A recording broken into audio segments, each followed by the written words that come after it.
On December 23rd, 1416, a dramatic event occurred in the Jewish Cal of Girona.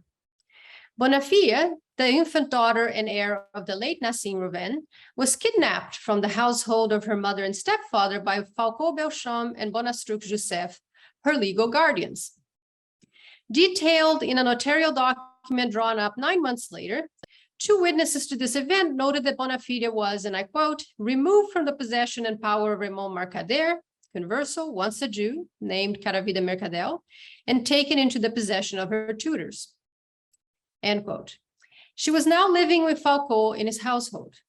The seizure of this young Jewish girl sparked a conflict that would unfold over the next 5 years between, on the one side, Bonafide's mother, Bonadonna, and her second husband, Raymond Mercader, and on the other side, Bonafide's legal guardians appointed in her father's testament, Falcó Belcham and Bonastruc Joseph. The kidnapping in 1416 was not the only time Bonafide would be removed from her parents' household. She ended up in her mother's possession again at some point between 1418-19, and was then kidnapped again by her Jewish guardians in 1420. These events led to interventions from royal and municipal officials as Bonafide's parents and extended family members fought over her physical custody and control over her extensive inheritance, but also her identity as either Jew or conversa. This paper looks at disputes that developed around the fate of minor daughters left fatherless, orphan according to Jewish law, in mixed families. Given our time constraint, we will focus particularly on the case of baby Bonafide, but note that we do have other examples, some of which we have discussed in recent publications, including the one that Marie just mentioned. One of the Toranas here is a case like this. Unpacking the experience of young heiresses such as Bonafide provides us with another perspective in considering how broader anxieties about conversion to Christianity, the presence of mixed families, and the shrinking Jewish community played out in the early 15th century. Exploring such tensions through the lens of family history gives us a more nuanced understanding of the full impact of the changes ignited by the violence of 1391. However, our work also offers an example of how collaborative research and writing can open new lines of inquiry based on a detailed analysis of notarial records, often too abundant in places like Girona, making them difficult to access for this kind of study. While baby Bonafide's story does appear in municipal and royal evidence, it is often without context. It is only through the notarial documentation that we are able to piece together the full narrative and thus consider its implications in light of Jewish conversal Christian relations in the early 15th century. So let us start, therefore, with Bonafide's story. So this is a very sort of brief timeline here to help you follow along. On June 7th of 1415, Nassim Reuven, a Jew from Girona, had his testament drawn up by a Christian notary in that city. As yet, we've been unable to find this document, but glimpses of its contents are present in numerous other notarial records. At the time, Nassim was married to Bonadonna, the daughter of Natam Abraham, also of Girona. The couple had an infant daughter named Bonafide. Nassim's testament contained the expected aspects of such documentation. He arranged for the return of Bonadonna's dowry, named Bonafide as his universal heir, and appointed several family members to act as her guardians. Appointing a panel of guardians was common practice in Jewish testaments, for as Rebecca Weiner has argued, when a father died, it became the responsibility of the community to raise his children. The widowed mother was often one member of that group, alongside men from the community who were respected, closely related to the child, and preferably financially stable. Such was the case of Bonafide, whose guardians included Falcó Belcham, her father's uncle, and Bonastruc Joseph, one of his cousins, as well as her mother, Bonadonna. Now, we don't know exactly when Nassim died, but by early November of 1415, Bonadonna was arranging the details for a new marital union to Caravida Mercadel, another Jew from Girona. This marriage took place before the end of that year. And Bonadonna's reasons for remarrying so quickly after the death of her first husband are somewhat difficult to parse. As one of the guardians of Bonafide, she should have had access to sufficient funds to support herself and her daughter from the inherited estate, which was considerable. Remarriage threatened that comfortable financial picture for Bonadonna because it removed her as one of the guardians of Bonafide's assets, although not necessarily of her daughter's physical custody. Jewish law indicated that women who remarried were required to give up guardianship because of concerns about the role of stepfathers in the management of inherited property. At the same time, however, it isn't difficult to see why a young Jewish woman with an infant daughter would seek out a new husband, given the challenges facing the Girona community at that time. While Bonadonna's first husband had an extensive family network in the city, it seems that many of her own relatives had moved to other communities, including her brother Salamo, who now resided in Castelló d'Empúries. Her new husband, Caravita, did not come from as prominent a family as her first husband. The Mercadels were not involved in Alhama administration, for example. But notarial evidence does show Caravita invested in various types of loan contracts to both Christians and Jews in the city. And I just note that just yesterday, I found loan contracts involving his father. So clearly they're financially doing well financially. Bonadonna does appear to have retained physical custody of her daughter after her marriage to Caravita, and Bonafide's tutors continued to provide financial support for the child. A series of contracts from April and July 1416 show Bonafide's two guardians, Falco and Bonastruc, hiring wet nurses for several months at a time. Other documents from this period have the two men managing various debts, both owed to and by the estate. All in all, for the first year of Caravita and Bonadonna's marriage, the various parties involved in the care of young Bonafide seemed to work together to ensure her maintenance. But this situation would change late in 1416 when Caravita Mercadel converted to Christianity. The 1410s were a difficult time for the Jewish community of Girona. While the community had survived the violence of 1391 due to the quick thinking of local officials, by the 1410s, tensions had increased and the dust was by no means settled. A little over 10 years after the violence of 1391, the Jews of Girona were complaining to Queen Violante, under whose jurisdiction they were, that the local bailiff was harassing them to the point they no longer felt safe having cases adjudicated in his court. In addition to tensions with local officials, the financial situation of the Alhama was in such a poor state that in 1408, the Queen created a small commission of the prominent Jews of the community to come up with an economic plan for the Alhama. These issues were still unresolved and were compounded when in February 1413, Benedict XIII ordered rabbis from across the Crown of Aragon to come to the city of Tortosa to participate in a disputation with leading Christian theologians. The disputation lasted a little over a year and had a profound effect on Jewish communities throughout the Crown of Aragon.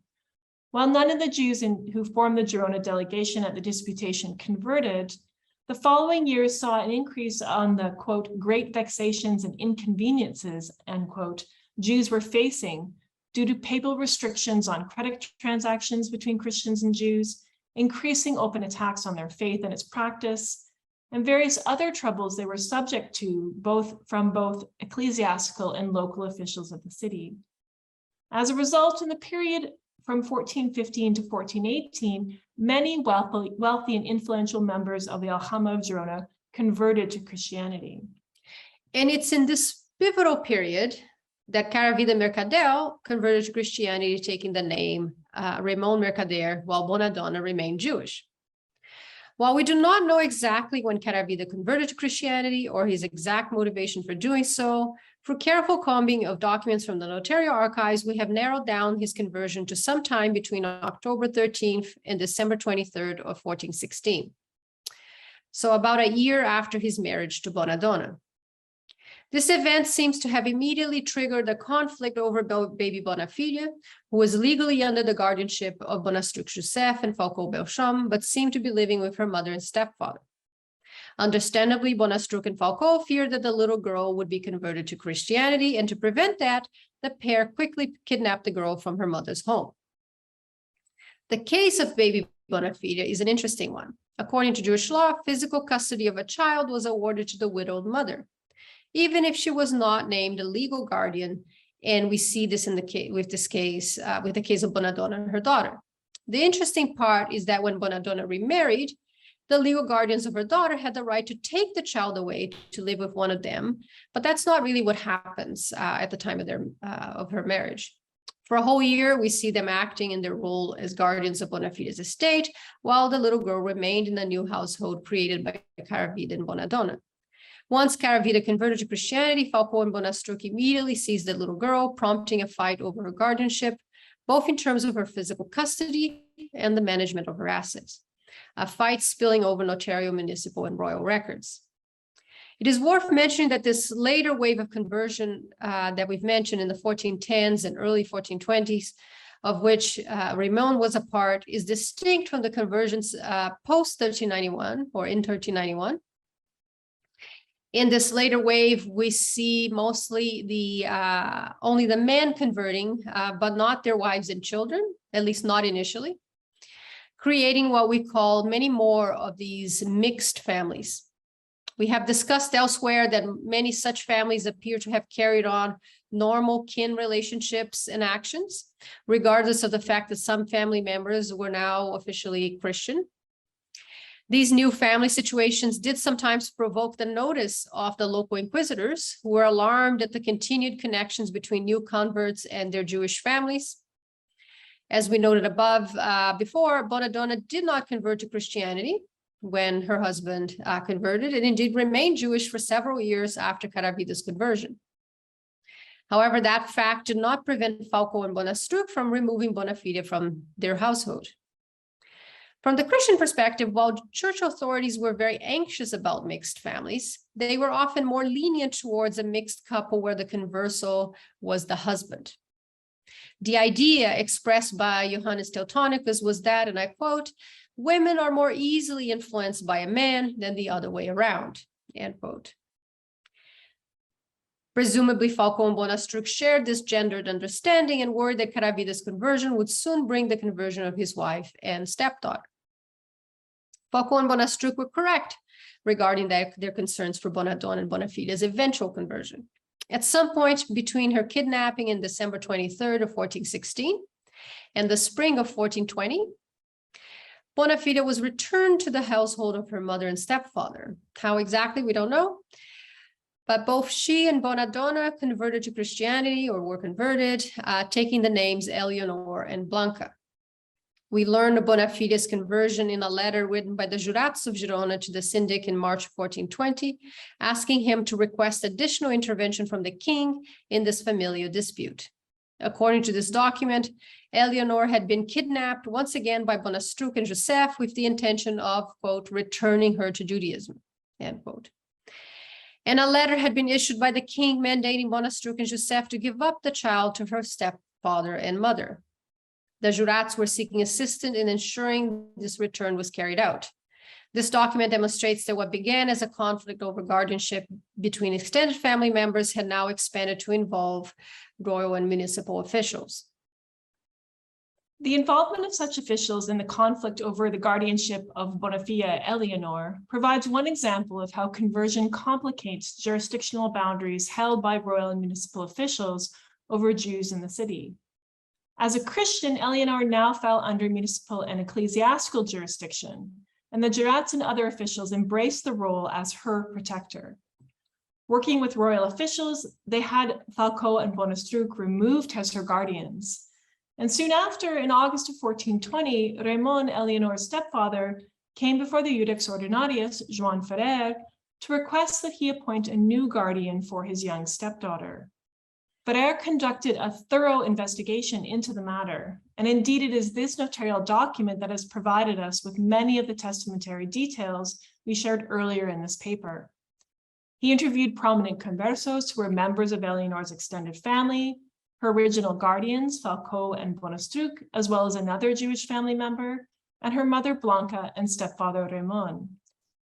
One question raised by Ferrer was the potential of Blanca as guardian of her daughter, a common and indeed often preferred practice in Christian law. But it appears Blanca did not want to take up this role alone. Unlike in Jewish law, numerous Christian law codes in the Crown of Aragon prohibited panels of guardians, instead appointing a single tutor for their minor child. After Blanco's refusal, Ferrer then turned to Eleanor's stepfather, Raymond, and asked him to act as guardian moving forward. Therefore, what Falcó and Bonastruc had tried to prevent with their multiple kidnappings of Eleanor Bonafia happened anyway, with the young heiress's extensive fortune passing into the control of her stepfather. We get a glimpse of that fortune in a notarial document from February of 1421, when the inventory of her movable assets, ordered by the Iudex Ordinarius, was carried out alongside the transfer of such property and other goods by Falcó and Bonastruc to Raymond. This formulaic but lengthy document describes the shift in guardianship from Bonadonna Falcó Bonastruc to Falcó Bonastruc and then to Raymond, but makes no mention of the conflict embedded in such changes. Instead, it provides a legal accounting of the various household goods and other movable assets that Eleanor inherited from her father, as well as 15 Hebrew books, each described physically in great detail. Read alone, this notarial contract presents a picture of relative harmony with an extended Jewish converso family as they work together to protect the assets of a young conversa. The significance of its details only become evident when it is connected to the wider timeline of this family conflict and the context of Jewish converso relations in late medieval Girona. While we cannot know the real motivation behind any of these conversions in the 15th century, we cannot ignore that they had fiscal and communal consequences. We can draw here some parallels to the case of Morvedra, which Mark Meyerson has illuminated so well in the first couple decades after 1391. Like Morvedra, Girona also survived the violence of 1391 by being protected by local officials. Yet we also see here some conversions during the tense period of late summer and early fall of 1391, perhaps more than Morvedra, considering the difficult situation of hundreds of people locked up for months in the tight space of the Girona Tower. By the 1410s, as was the case for some Jews in Morvedra, to use Meyerson's words, conversion had become a less forbidding option, less of a leap into the unknown. The situation in Girona was also not particularly good. The year Caravita converted was one of heightened tensions. Local civil authorities, the Jurats, wanted to keep Jews from leaving the call on weekends and holidays. In November of 1415, the Vicar General closed the synagogue in the Mikvah Girona, claiming erroneously that the synagogue had previously been a chapel to San Lorenz. In the following August, King Alphonse was forced to issue a series of letters to the Jurats of Girona as reports reached him that a roving band of about 400 men, identified in at least one letter as peasants, were hanging out in at the Pla of Girona, getting ready to invade the city and reenact the violence of 1391 once again.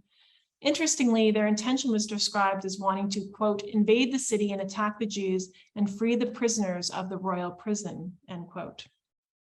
What we see, in other words, is a coordinated effort by municipal and ecclesiastical authorities to not only encourage Jewish conversion, but also to prevent close contact between Jews and conversos.